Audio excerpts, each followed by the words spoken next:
Ang mga kwento ng pag-ibig, kwento ng buhay, at kwento ng pag-asa dito sa Barangay Love Stories. Love Stories.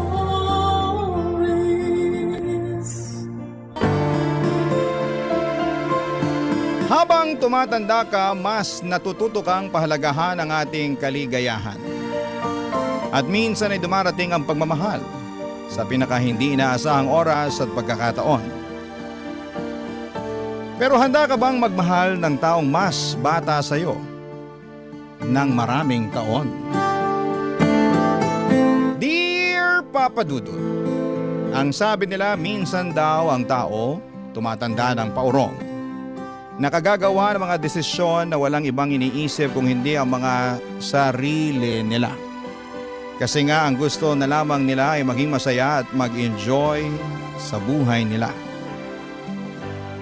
Magandang tanghali, Papa Dudut, at sa mga kabarangay nating nakikinig ngayon. Just call me Martha. I'm 45 years old now at dating guro sa US. Doon na rin ako nakapag-asawa at bumuo ng pamilya. Kaya lang sa kasamaang palad, kakagraduate lamang ng unika iha ko nang mamatay ang asawa ko. At nang magkaroon ng trabaho ang anak ko ay nag-decide na akong umuwi na lamang ng Pilipinas at magtayo ng sariling negosyo. Maayos ang buhay ko sa lumipas na mga taon. Kahit madalas na mag-isa lamang ako, wala naman akong dapat na isipin kung hindi ang sarili ko. Bukod sa maayos naman ang negosyo ay maayos din naman ang buhay ng anak ko sa US. Kaya naman ang mga panahon na yon ay puro pag-i-enjoy na lamang sa buhay ang ginagawa ko, Papa Dudut.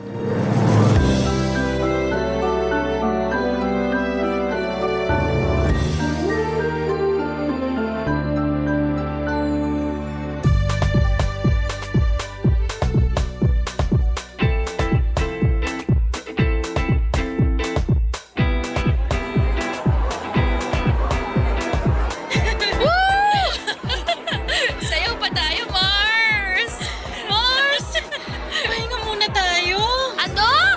Ang sabi ko, magpahinga muna tayo kasi nangangawit na yung binti ko sa kakasayaw natin dito. Ay, ano ba naman yan, Mars?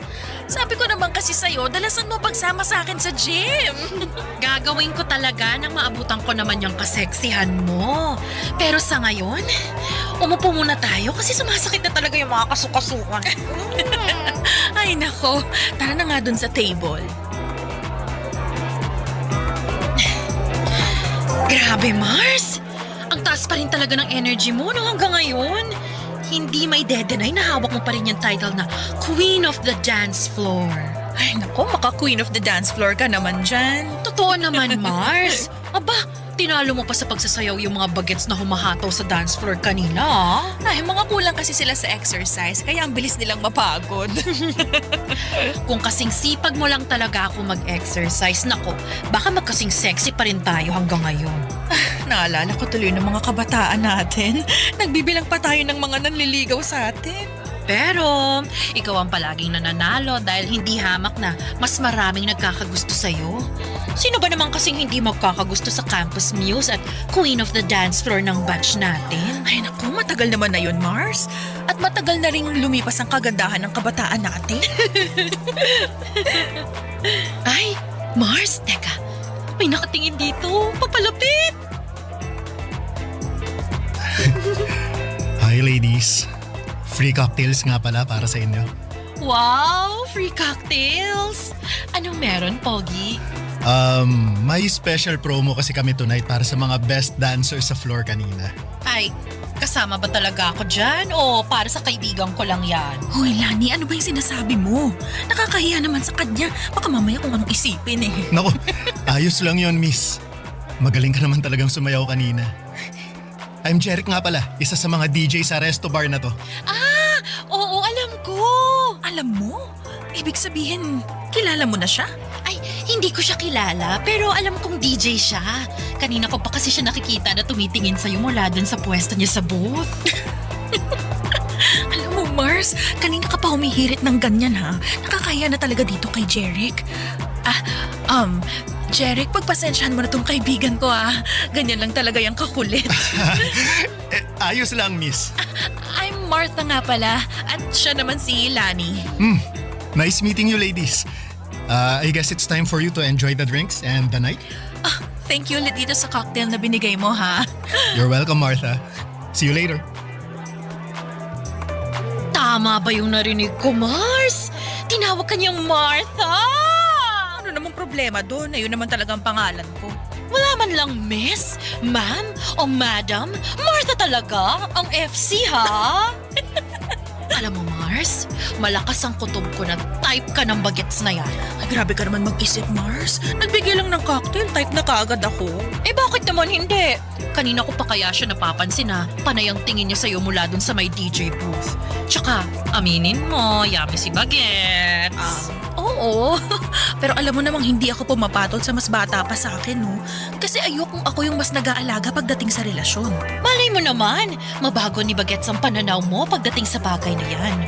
Basta, malakas ang kutob ko, mukhang tinamaan sa'yo yang si Jerry.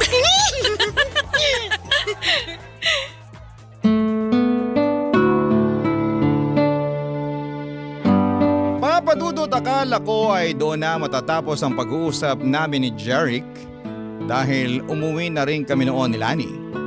Pero ang hindi ko inaasahan ay yung makatanggap ako ng tawag mula sa kanya kinabukasan. Kinuha niya raw ang number ko kay Lani nang magkita sila sa may labas ng restroom. Matagal din kaming nag-usap noon sa tawag at ang dami ko na agad nalaman tungkol sa kanya. Dahil may pagkamadaldal pala siyang tao. Nakwento niya na bunso pala siya sa 5 magkakapatid. Siya na lamang ang walang asawa dahil lahat ng mga kapatid niya ay may kanya-kanya ng pamilya. Madalas ng araw siyang tinutokso kapag may family gathering. Hinahanapan ng girlfriend o babaeng pakakasalan niya raw balang araw. Ang sabi ko naman, bata pa siya sa edad niya na 27 noon.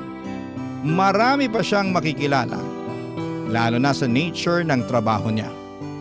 Nang sumunod na mga araw ay pinagbigyan ko na rin si Jeric na magkita kami sa labas. Sa isang coffee shop kami nakita. At aaminin ko na lalo akong nagwapuhan sa kanya noong araw na yon. Nung nakita ko kasi siya sa club ay nakasuot siya ng maluwag na t-shirt. Pawis ang mukha at medyo magulo ang buhok niya. Pero nang araw na nagkita kami sa coffee shop nakasuot ng polo shirt, nakaayos ang buhok at walang bahid ng pawis ang mukha niya. Napaka-komportable ng pakiramdam ko noon na kausap at kasama ko siya. Kaya naman muling nasundan ang mga pagkikita namin. Mas naging close pa kaming dalawa hanggang sa tumatambay na rin siya noon sa bahay ko para manood ng movie Papadudot.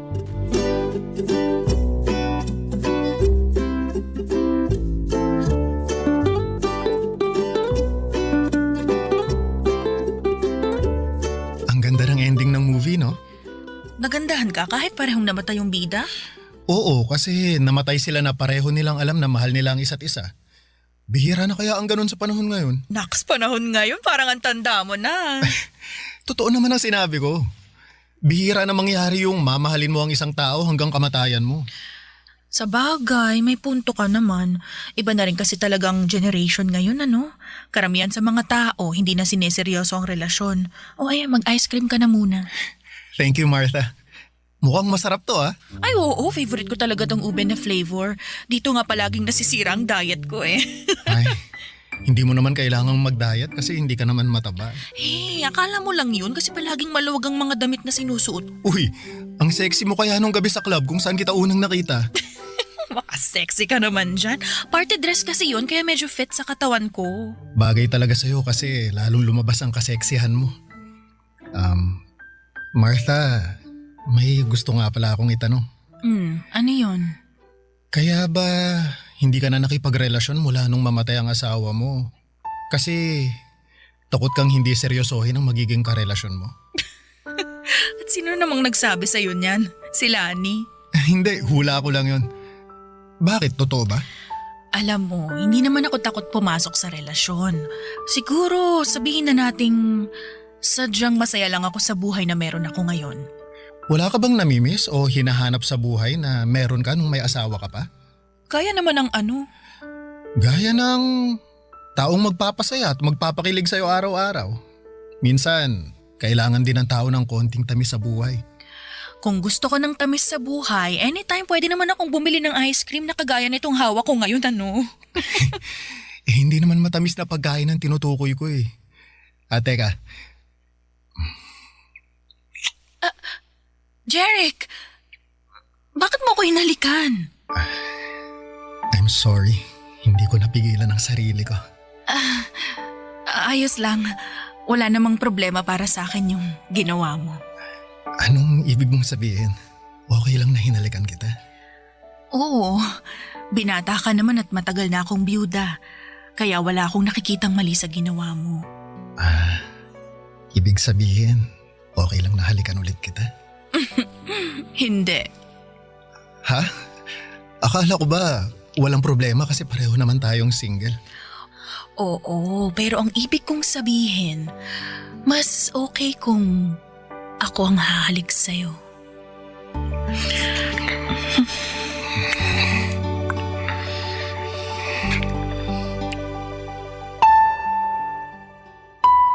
Papa Dudut, hindi talaga ako attracted sa mga lalaki na mas bata sa akin. Never ako nag-entertain kapag alam ko na mas matanda ako. Ayoko kasi na ako ang nagdadala, pero iba ang charm ni Jeric. Kahit halos doble ang edad ko sa kanya ay nakita ko na medyo matured na siyang mag-isip at magsalita. Alam ko rin naman na hindi pera ang habol niya sa akin dahil may kaya rin siya sa buhay.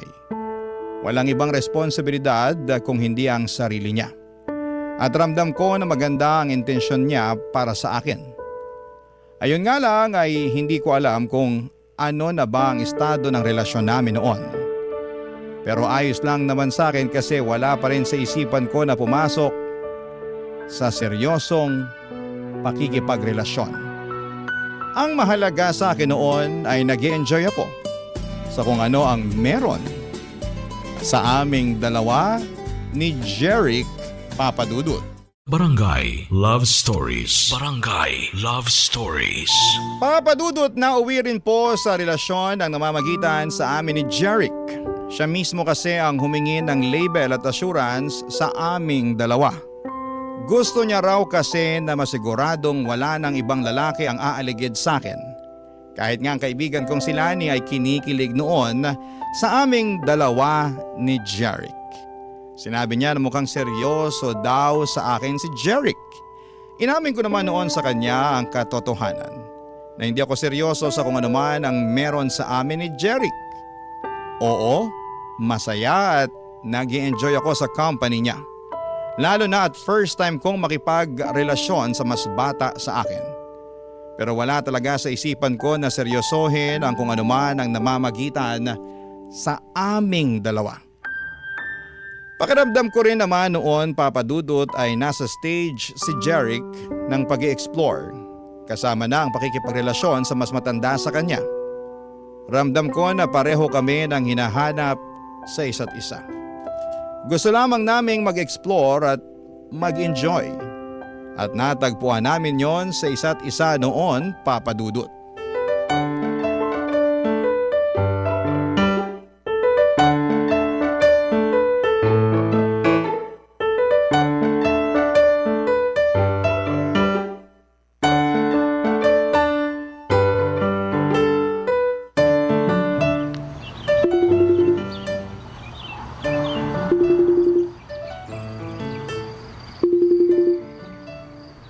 Mabuti naman at sinagot mong video call ko, Mars. Oh, bakit?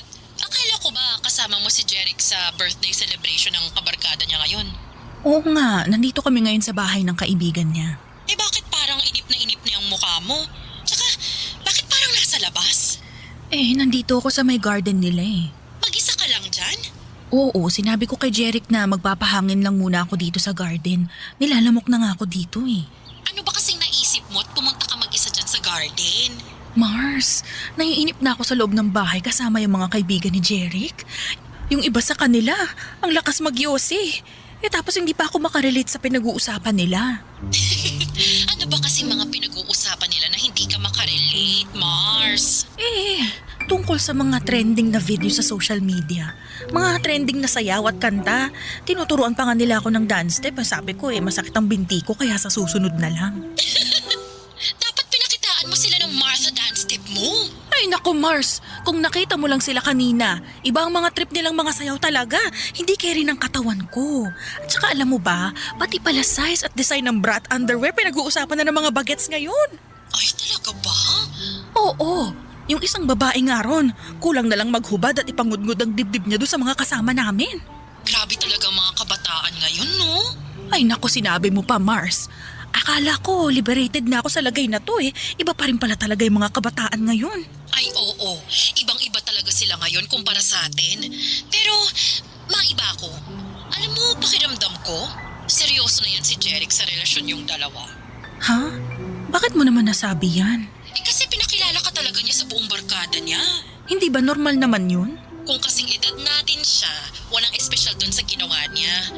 Pero dahil malayo ang agwat ng edad natin sa kanya, gusto niya na ipakita sa'yo at sa barkada niya na proud siya sa relasyon yung dalawa. Babe! Ay, Mars, nandito na pala si Jeric. Tawagan na lang ulit kita mamaya, ha? Ay, sige. Mamaya na lang natin ituloy ang tsikahan natin. Bye! Eto, iced tea oh. Thank you, babe. Bakit pala hindi ka na bumalik sa loob? Honestly, medyo naiinip kasi ako Hindi ako makasabay sa pinag-uusapan ng mga kaibigan mo. Ganun ba? Sobrang excited pa naman sila na makabanding ka. Lalo na si Paula, yung nagtuturo ng dance step sa'yo kanina. Hindi ko rin naman kasi masabayan yung dance step na tinuturo niya. Alam mo naman ako, hindi ako ganun sumayaw. Oo, alam ko. Sorry, binida ko kasi na magaling kang sumayaw pero iba nga lang sa mga trip nila. Ayos lang. Pasensya na rin kung hindi ako makasabay sa trip ng mga barkada mo, ha? Pero hindi mo naman kailangang pilitin na sumabay sa kanila Gusto mo ba umalis na lang tayo? Ha? Okay lang ba sa'yo? Oo naman.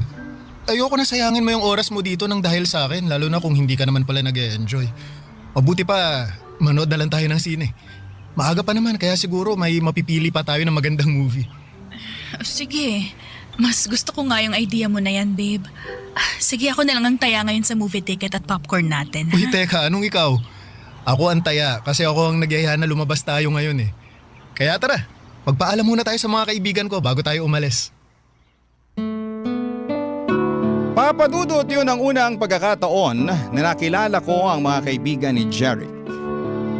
Ayoko pa nga sanang sumama kaya lang ay napilitan na rin ako nang medyo magdrama siya sa akin. 3 buwan na rin kasi ang relasyon namin noon at matagal na niya akong kinukulit na gusto na niya akong ipakilala sa mga kaibigan niya. Palagi raw kasi niyang kinagkwento sa kanila at sobrang curious na sila na makilala ko. Kaya naman nang magpa-party ang best friend niya para sa birthday nito ay pumayag na akong sumama para makilala ito at iba pang mga kaibigan ni Jeric. Sa totoo lang, isa sa mga dahilan kung bakit ayaw ko makipagrelasyon sa mas bata sa akin ay yung mga bagay na kinasanayan nila. Mga party, alak, vape at kung ano-ano pa. Kahit na ilang taon akong tumira sa US ay hindi ako kasing liberated na mga ibang kabataan ngayon. At yung mga kaedad ni Jeric. Hindi rin ako makarelate sa mga pinag-uusapan nila na trending sa social media dahil hindi ako madalas na mag-internet talaga, papadudot. Bagay na nararamdaman ko ang pagkakaiba.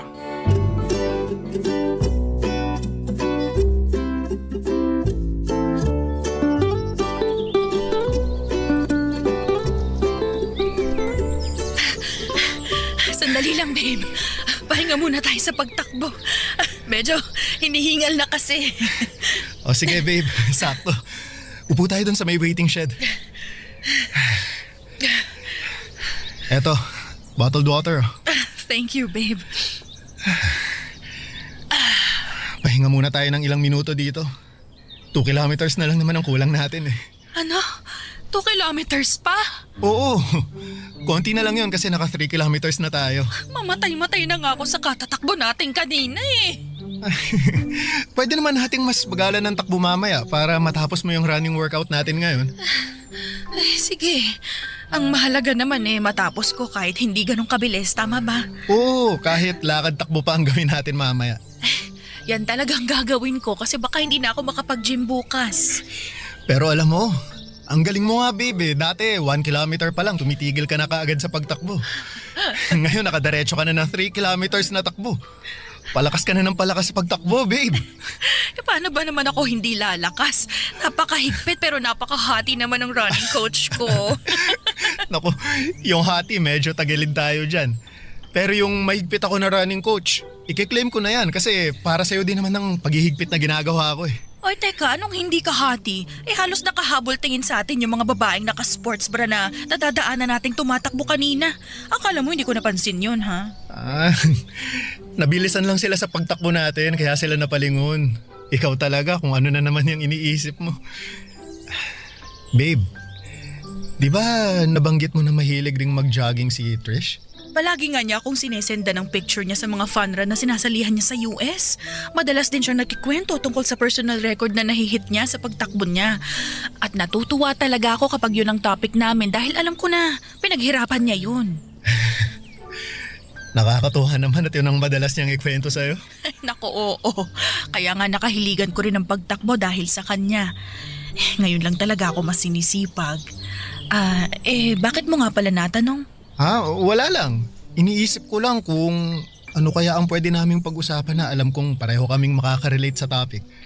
Anong ibig mong sabihin na topic na pag-uusapan yun ng anak ko? Ang ibig kong sabihin, gusto ko lang na maging komportable siya, nakausap ako. Pag pinakilala mo na ako sa kanya. Abay, bakit mo naman naisip ang tungkol sa bagay na yan? Syempre, doon din naman tayo kasi papunta, di ba? Ipapakilala mo rin ako sa anak mo bilang boyfriend mo. Kasi babe, gusto na kitang ipakilala sa parents ko eh. Plano ko nga na isama ka sa family gathering namin next week para makilala mo na rin ang ibang kamag-anak ko. Ay, teka, hindi ba parang masyado namang mabilis sa mga plano na nasa isip mo, babe? Maglilimang buwan pa lang ang relasyon natin. Babe, kagaya nga ng sabi ko kanina, doon din naman tayo papunta. Ipapakilala mo ako sa anak mo at ikaw naman, ipapakilala ko sa pamilya ko. Kaya bakit pa natin patatagalin yun? Pwede naman natin gawin yun habang maaga pa. Huwag kang mag-alala. Mabait ang pamilya ko, lalo na si Mami. At sigurado ako na magkakasundo kayong dalawa. Papadudot, nagulat talaga ako nang sabihin ni Jeric na gusto na niya akong ipakilala sa pamilya niya. Nang marinig ko yun mula sa kanya ay kinabahan talaga ako. Hindi dahil sa excitement, kung hindi alam kong gusto ng iba na ang gustong mangyari ni Jeric sa relasyon namin. Papadudot, doon ko naramdaman na mukhang tama si Lani sa palagi niyang sinasabi na seryoso na si Jeric sa kung ano ang meron sa aming dalawa. Oo, may mga oras noon na nagpaplano si Jeric para sa future naming dalawa at gusto niya na sa susunod na taon ay kumuha na kami ng bahay para sa aming dalawa. Gusto niya rin na pagkatapos daw ng kasal namin ay sa ibang bansa kaming mag-honeymoon. At kung sino lang ang dapat na maging bisita sa araw ng kasal. Marami pa siyang mga plano at hindi ko naisip talaga na seryoso siya sa mga bagay na yon, Papadudot. Pero kinakabahan ako ng dahil doon. Barangay Love Stories. Barangay Love Stories. Papadudot, nagsimula na po akong makaramdam ng pagkailang kay Jeric noon. Para bang nabawasan yung kilig at excitement na nararamdaman ko noon. Oo, at naging masaya ako sa relasyon namin, pero hindi talaga pumasok sa isipan ko na magiging seryoso siya sa akin. Na magiging seryoso kaming pareho. Kaya nga kapag nagtatanong siya kung kailan ko siya ipapakilala sa anak ko, ay umiiwas akong sagutin yon, Papadudot.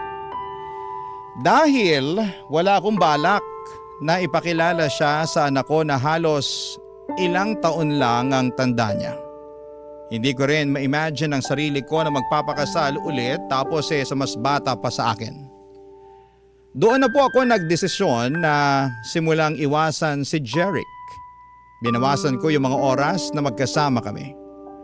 Gumagawa ako ng dahilan kapag nag-aaya siya ng date. Sinasabi ko na umalis ako ng bahay at may mga kailangan na ayusin sa negosyo. Napapadalas tuloy noon ang pagdadrama niya sa akin dahil hindi ko sinasagot ang mga tawag niya. Sandamakmak na chat or text message naman ang natatanggap ko mula sa kanya. Hanggang sa isang araw ay hindi ko na siya naiwasan nang bigla siyang pumunta sa bahay, Papa Dudut. Sakto naman na may ine-expect ako na delivery kaya lumabas ako at pinagbuksan ko siya ng gate ng mga oras na yon.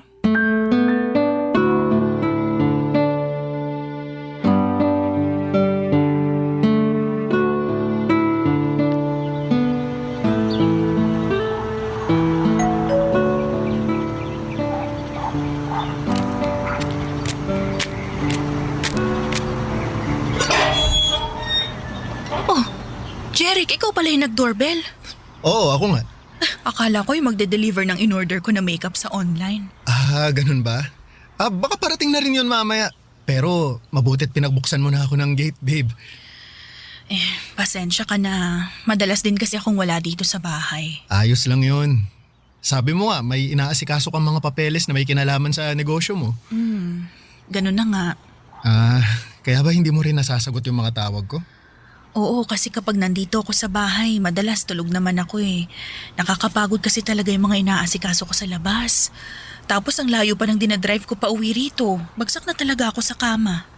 Sabi ko naman kasi sa'yo sasamahan kita para may driver ka. Ayoko na rin kasing maabala pa kita. Alam mo kahit kailan, hindi ka naging abala sa akin, babe. Alam mo yan.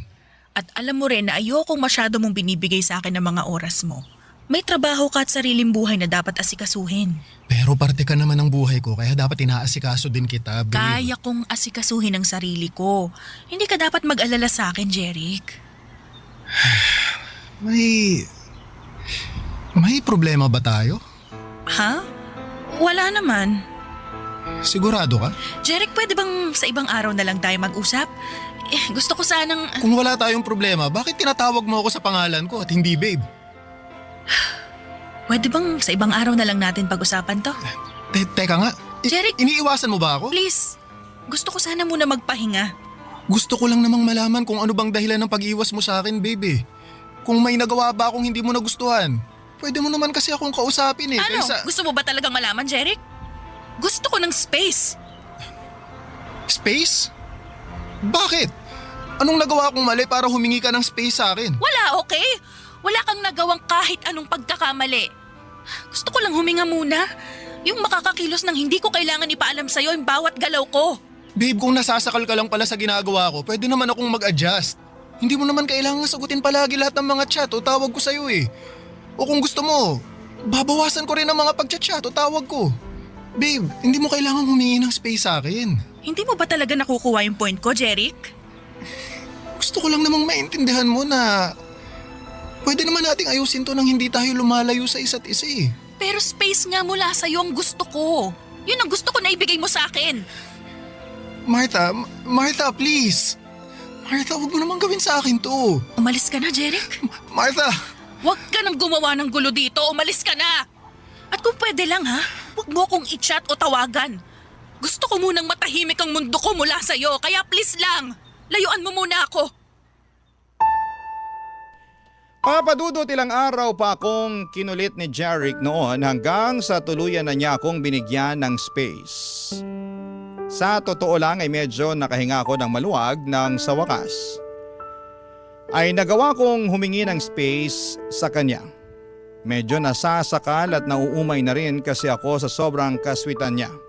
At hindi ko na rin gusto ang mga planong binubuo niya para sa aming dalawa. Ayoko na siyang paasahin pa, Papa Dudut. Ayoko nang isipin niya na pareho kaming seryoso sa relasyon naming dalawa. Hindi ko naman kasi talaga alam na aabot sa puntong gusto niya akong pakasalan sa hinaharap. Nabanggit niya pa nga noon na kung hindi ko na raw siya mabibigyan ng anak, ay pwede naman daw kaming mag-ampon at sigurado daw siya na magiging mabuti pa rin kaming mga magulang. Yung mga plano niya na yon ay wala sa mga plano ko para sa sarili ko. Kaya bago pa mas lumalim ang nararamdaman niya para sa akin ay tinapos ko na ang namamagitan sa aming dalawa, Papa Dudut.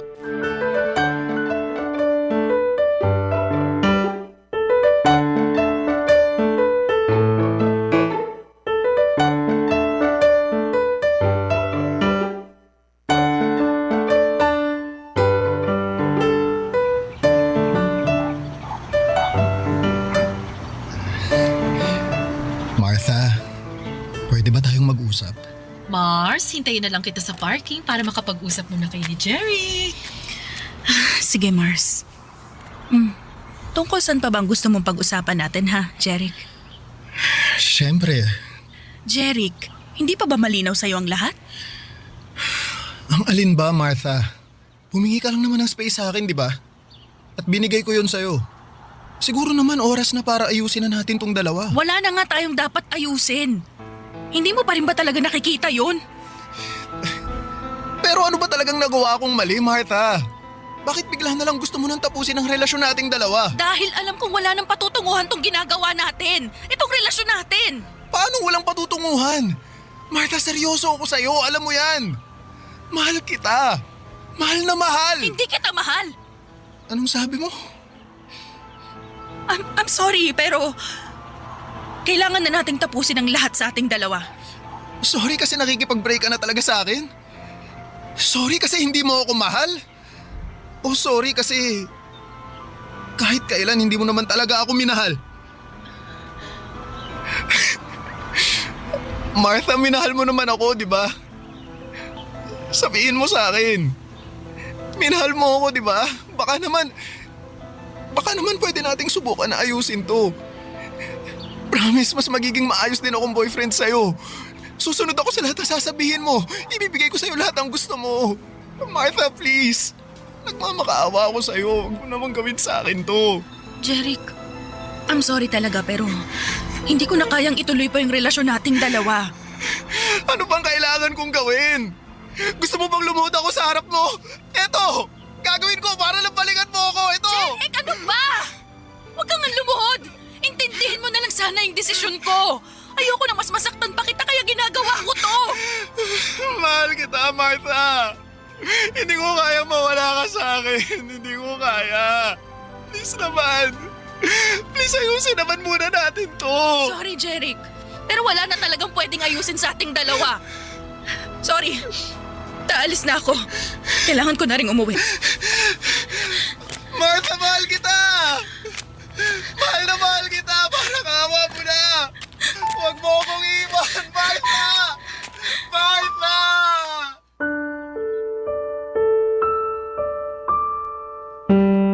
Papa Dudut, hindi rin naman naging madali sa akin ang pakikipaghiwalay kay Jeric. Kahit paano ay naging espesyal siya sa akin at aaminin ko na napakilig niya rin talaga ako. Para kung bumata ng 10 taon ang mga panahon na magkarelasyon kaming dalawa. Wala siyang ibang pinaramdam sa akin kung hindi puro kilig at saya lamang. Siguro kung nakilala ko siya noong kabataan ko at pareho kami ng edad ay baka siya na ang nakatuluyan ko. Pero hindi ngayon na gusto ko na lamang mag-enjoy sa buhay na mag-isa. Hindi rin kagad sumuko noon si Jeric, Papa Dudut. Sinubukan niya pa rin gumawa ng paraan para magkabalikan kami. Sa kabila ng ilang ulit na pagtataboy ko sa kanya, may ilang beses pa siyang pumunta sa bahay para subukan na kausapin ako. Pero hindi na ako lumalabas para harapin siya. Kinukulit niya si Lani na tulungan siyang makausap ako at may isang beses na pumunta siya sa bahay na lasing at sumisigaw sa labas. Napilitan akong lumabas para kausapin siya. Halos sumagulhol ulit siya at nagmamakaawa na balikan ko siya. Hindi ko na rin tuloy napigilan ang sarili ko na maluha noon. dahil sa awang nararamdaman ko. Hindi ko naman talaga gustong paasahin at saktan si Jeric noon. Gusto ko lamang na mag-enjoy sa buhay at maging masaya. At kahit ramdam ko kung gaano kaseryoso sa akin si Jeric ay hindi ko na siya pwedeng paasahin pa. Dahil alam ko na magkaiba kami ng pananaw sa buhay. At sa bandang huli, mas masasaktan ko lamang siya. Nagigilty pa rin ako hanggang ngayon pero umaasa na mahahanap na ni Jeric ang babaeng masusuklian ng tama ang pagmamahal niya. Hanggang dito na lamang po ang sulat ko at salamat po sa pagbibigay ng oras sa pagbabasa ng aking sulat. Ang inyong forever, kapuso at kabarangay, Martha. Anong say mo sa Barangay Love Stories na ito? Pagkwentuhan natin sa comment section yan.